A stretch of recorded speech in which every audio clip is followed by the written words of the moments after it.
বাংলাদেশের নারী ফুটবলে আজ রচিত হলো এক নতুন ইতিহাস। প্রথমবারের মতো এশিয়ান কাপের মূল পর্বে জায়গা করে নিয়েছে বাংলাদেশ নারী ফুটবল দল।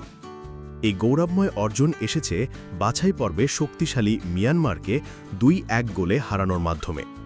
এই ম্যাচটি ছিল শুধুমাত্র একটি ফুটবল খেলা নয়, বরং বাংলাদেশের নারী ক্রীড়াঙ্গনের আত্মবিশ্বাস, সম্ভাবনা ও অগ্রগতির এক শক্তিশালী বার্তা।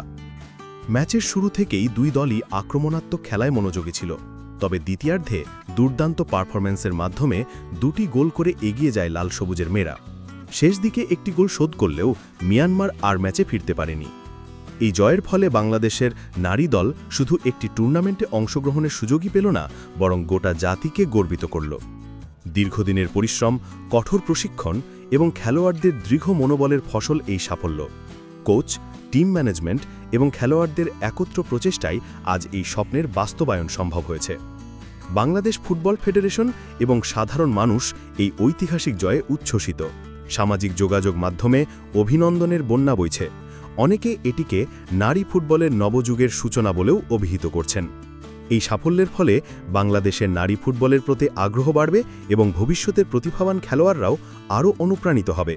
এখন সময় এসেছে এই জয়কে কাজে লাগিয়ে আন্তর্জাতিক পর্যায়ে আরও বড় লক্ষ্যের দিকে এগিয়ে যাওয়ার। BGN TV 24, খেলাধুলার নির্ভরযোগ্য সঙ্গী। সাবস্ক্রাইব করুন এখনই।